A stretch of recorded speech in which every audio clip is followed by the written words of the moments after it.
suka dukanya di YouTube itu apa? Kalau masalah dukanya itu di saat kita udah gajian. Kenapa sih? Oh, soalnya kalau mau dibilang bongkar ya, Iya oke.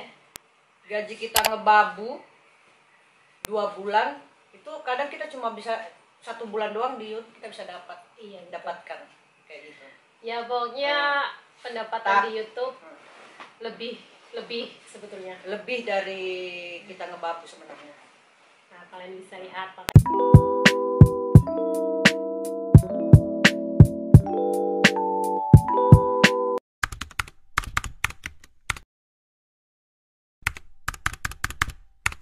Hai guys, balik lagi di akun vlog saya. Nah di vlog kali ini adalah vlog spesial karena ini adalah vlog yang banyak di request dari para subscribers dan penonton Bokeh Meme. Jadi kalian bilang Bokeh suruh collab sama Kak Andi dan kalian tanya apakah Bokeh kenal Kak Andi. Sebenarnya kita nggak kenal ya Kak, cuma kita itu kayak semacam sudah ada chemistry dan memang kita tuh udah pengen collab itu dari tahun 2019. Cuma banyak halangan yang ini yang itu dan segala macam dan sama-sama sibuk kayak gitulah ya.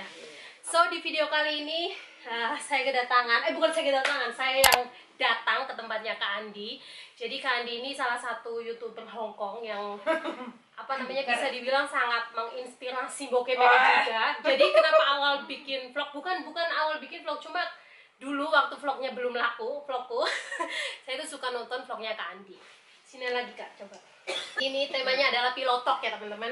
Jadi kita mau membahas tentang kehidupan Kak Andi, ya maksudnya kehidupan yang belum banyak orang tahu dan biasa maksudnya yang pengen yang pengen Bokeh tahu karena memang dulu bisa dibilang suamiku itu kalau misalnya ngasih tahu tentang vlog, coba deh kamu nonton vlognya Andikers ya. Dan ya ini saya tuh sangat ngefans banget sebetulnya, ngefans banget dan banget dan alhamdulillah sampai hari ini kita diizinkan untuk ketemu. Jadi say hi dulu sama teman-teman Kak. Halo teman-teman, selamat Selamat pagi. Selamat pagi, siang, sore dan malam untuk kalian semua, pokoknya subscribernya Bokeh Meme ya. Jangan lupa subscribe channelnya Andikers nanti. Terima kasih sebelumnya. So jadi kita mau bahas tentang awal mula Kak Andi bikin vlog. Jadi dulu dia itu punya channel. Jadi pertama channel itu ya. Namanya juga Andikers kan? Iya. Camto bukan Andi is Black. Andi is Black. Oh iya kan? Iya, aku nonton yang itu. Terus kemudian tiba-tiba 13.000 subscribe itu hilang. Disuspend sama YouTube. Itu masalahnya apa sih? Kurang tahu juga, nggak ada pemberitahuan, tiba-tiba channel hilang kayak gitu. Ya itulah. Itu aku mulai di tahun 2015 itu. Wah, itu sudah 2015 bikin YouTube. Ya itu makanya yang saya dan bilang. Dan itu udah menghasilkan juga sih. Ya itu kan. Pokoknya di YouTube itu kita mesti agak sedikit hati-hati ya. Banget harus hati-hati. Iya, apalagi zaman ini ya, sekarang 2020 itu lebih ketat lagi. Betul-betul ketat banget. Kayak saya juga sering dapat email tentang konten anak-anak dan segala macam. Makanya kalau misalnya di off comment kalian nggak usah nggak usah tersinggung apa segala macam. Ya, memang itu sudah kebijakannya YouTube. Itu tiba-tiba kadang komen itu dihilangkan sama YouTube, bukan dari kita yang menghilangkan. Kita sebenarnya juga nggak mau ya kalau misalnya video nggak ada komen itu kayak semacam sepi, kemudian kayak sedih aja gitu loh, sedih banget. Terus kemudian awal mula di Hongkong itu emang langsung dapat majikan itu. Bukan. Itu majikan yang keberapa itu? Itu kok bisa berkebun kayak gitu loh. Itu mungkin pilihanku. Soalnya sebelum ketemu waktu interview kan aku cari majikan, sebelum ketemu itu aku ada 3 majikan, tapi terakhir mau visa habis ya, aku harus out dari Hong Kong, tiba-tiba ada majikan itu. Ya kan? Kamu mau nggak kerja sama saya? Pertama kali aku udah cari pembantu kayak gitu, dan tapi kamu harus membantu saya berkebun. Wah, ini aku langsung mau. Berarti dia passionnya itu memang aku suka gitu loh. Tapi kalau aku nggak bisa. Yang penting aku bisa bebas gitu. Maksudnya bebas, bisa nggak terlalu tertekan. Kalau kita kan kadang di apartemen. Iya, memang betul. Kalau di apartemen itu jadi kalian tahu nggak kalau misalnya kita ada di luar, jadi kita itu punya banyak inspirasinya nggak sih?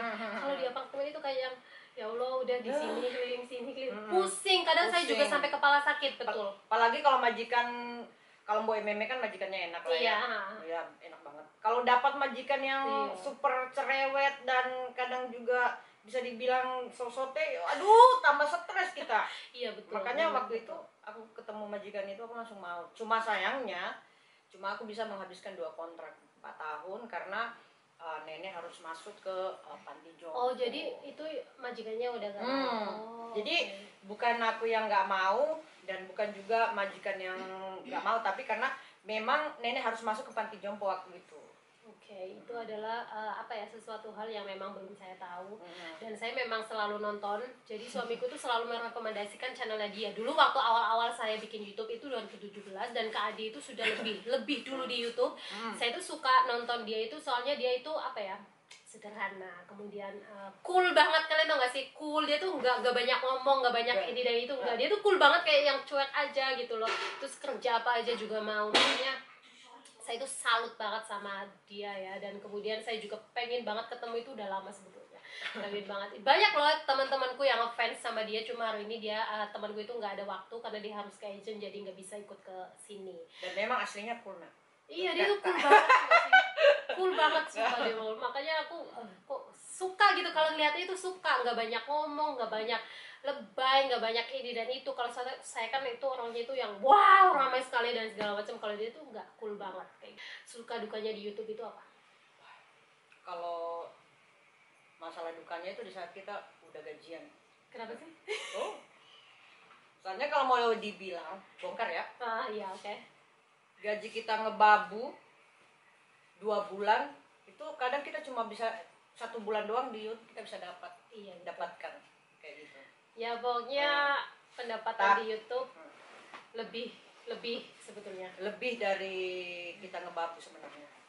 Nah, kalian bisa lihat, makanya kita jangan bilang nominalnya di sini lah ya, karena ini adalah kebijakan YouTube ya, kita nggak boleh bilang nominal. Cuma memang di YouTube itu tergantung rezeki, ya nggak sih? Betul, naik turun.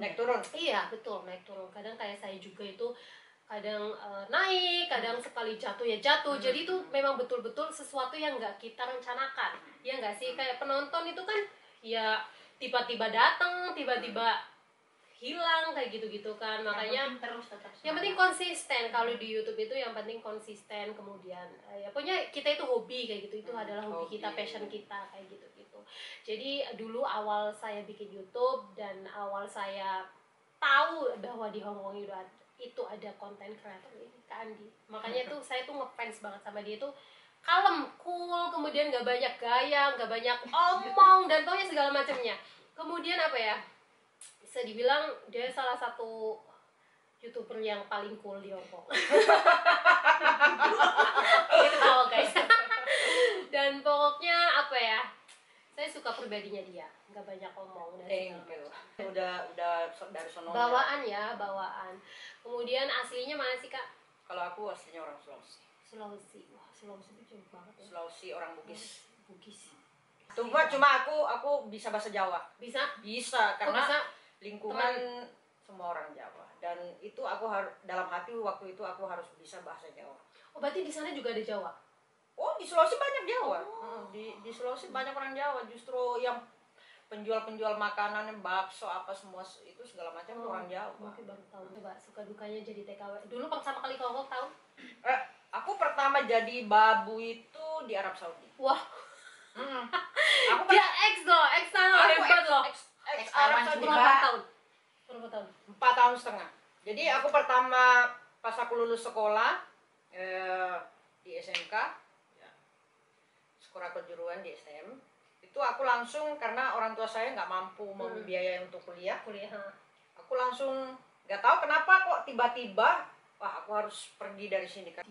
Saya berpikir aku harus tinggalkan kampung saya. Tapi di situ sudah ada maksudnya TKW itu sudah ada? Iya, ada TKW. Justru aku diajak sama salah satu sponsor Arab Saudi. Akhirnya aku hebat berselang 3 bulan aku habis tamat itu pelulusan, aku langsung berangkat ke Jakarta. Tahun berapa itu? Tahun 2001 awal. Kemudian habis dari sana kemudian aku dari Arab Saudi aku langsung lagi ke Taiwan. Oh, pernah juga ex Taiwan ya? Di Taiwan itu aku pernah masuk sel. Kenapa? Ya, karena overstay. Oh. Tapi punya majikan di sana? Ya, punya majikan pertama, karena waktu aku masuk ke Taiwan itu potongnya 15 bulan. Sedangkan kontrak cuma 3 tahun. Nah, kalau aku pikir, wah, kontrak 3 tahun, potongan 15 bulan. Iya. Dan itu kalau mau dibilang itu cukup untuk makan doang. Sisanya Di zaman waktu aku itu untuk kirim ke orang tua, aduh, sedikit banget akhirnya. Waktu itu kan di zaman saya itu kalau kita OS di Taiwan itu keren banget. Kenapa? Gaji tinggi Ya. hidup senang. Tahun 2006. Tahun 2006 Boke lagi hamil. Wah, di situ hebat. iya, di 2006 akhirnya aku kena satu kontrakan. Itu ada itu 10 yang laporin orang. nggak sih? Pasti kan? Pasti ada yang laporin iya, itu. Pasti. Nggak mungkin polisi mendadak. Langsung polisi mendadak Iya, nggak datang. mungkin kalau nggak ada yang ngomong, nggak ada yang laporin, itu nggak mungkin. Teman saya sepenjara kan ada semua di di sini. sini. Oh, semuanya di Hong Kong. Oh, jadi setelah kejadian itu baru ke Hong Kong. Belum sampai ke Hong Kong itu. Setelah itu aku pulang ke Indonesia dari Taiwan, akhirnya karena aku dengar cerita dari Hong Kong bahwa di Hong Kong itu gampang banget orang majikan menginterminate. Iya, betul. Iya. Nah, wah, aku takut. Iya, aku takut. Aku kan orangnya apa aja aku kerja, tapi tapi jangan sampai dipecat. Nah, akhirnya aku ke Makau. Oh, ke Makau dulu malah. Emang dulu bisa ke Makau? Bisa dari pasti. Pulang dari Taiwan pulang Indonesia terus ke Makau. Oh, ini menarik. Soalnya malah nggak tahu. Biasanya di Hong Kong dulu baru ke Makau. Enggak, ya justru kan? aku dari Indonesia langsung ke Makau waktu itu. Kayak gitu. Karena itu. Terus di Makau lagi, masuk sel lagi. Jadi hidupnya penuh. Ya. Tapi ya emang kalau di Makau kebanyakan kasus sama kayak gitu. Di Makau aku masuk sel lagi karena setelah aku finish di majikan pertama di Makau, aku udah visa itu habis. Visa habis, belum dapat majikan. Nunggu lama lagi akhirnya aku OS lagi. Bagi kalian yang nggak tahu OS itu apa, OS adalah overstay, yaitu adalah sebetulnya kalau misalnya kita finish itu ada jangka waktunya. Kalau nggak salah berapa sih Kak kalau di Hong Kong 2 minggu ya? Iya. Jangka waktu.